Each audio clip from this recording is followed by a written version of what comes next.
আমি দুয়োটা ওচৰ চাপিছিলোঁ, ইটোৱে আনটোক ভাল পাই পেলাইছিলোঁ। মই তোমাৰ বাবে কবিতা লিখিছিলোঁ আৰু তুমি মোক প্ৰশংসা কৰিছিলা।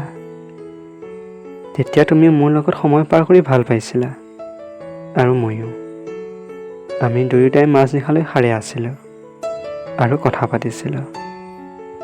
তুমি কৈছিলা, হয়তো ভগৱানে আমাৰ দুজনক ওপৰৰ পৰা বনাই পঠাইছে, ইজনে আনজনৰ বাবে। আৰু মই ভগৱানক ধন্যবাদ দিছিলোঁ। তুমি মোৰ বাবে প্ৰথম কবিতা লিখিছিলা আৰু মই ডায়েৰীত লিখি ৰাখিছিলোঁ। দিনটো কলেজত আৰু ৰাতি ফোনত কথা পাতিছিলোঁ।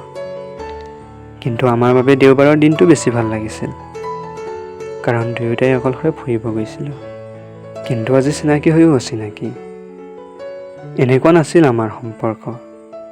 হয়তো ভুল বুজাবুজিৰ চিকাৰ হ'লোঁ। মোবাইলত থকা নম্বৰটো আজি কেৱল আৱৰ্জনাৰ দৰে হৈ পৰিছে।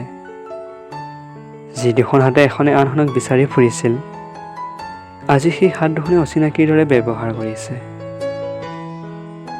একেখন বেঞ্চতে বহি ক্লাছ কৰিছিলোঁ আৰু আজি সেই বেঞ্চখনো আধৰুৱা হৈ ৰৈছে, কাৰণ এজন ভিতৰত গ'লে আনজন ওলাই আহিছিল। হাঁহিবোৰ আঁতৰি গৈছিল, ৰৈ গৈছিল মাথো বিষাদ।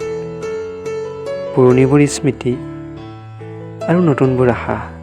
মৰমবোৰে ঠাই লৈছিল হৃদয়ত আৰু ঘৃণাবোৰে লৈছিল ডায়েৰীৰ এটা কোণত।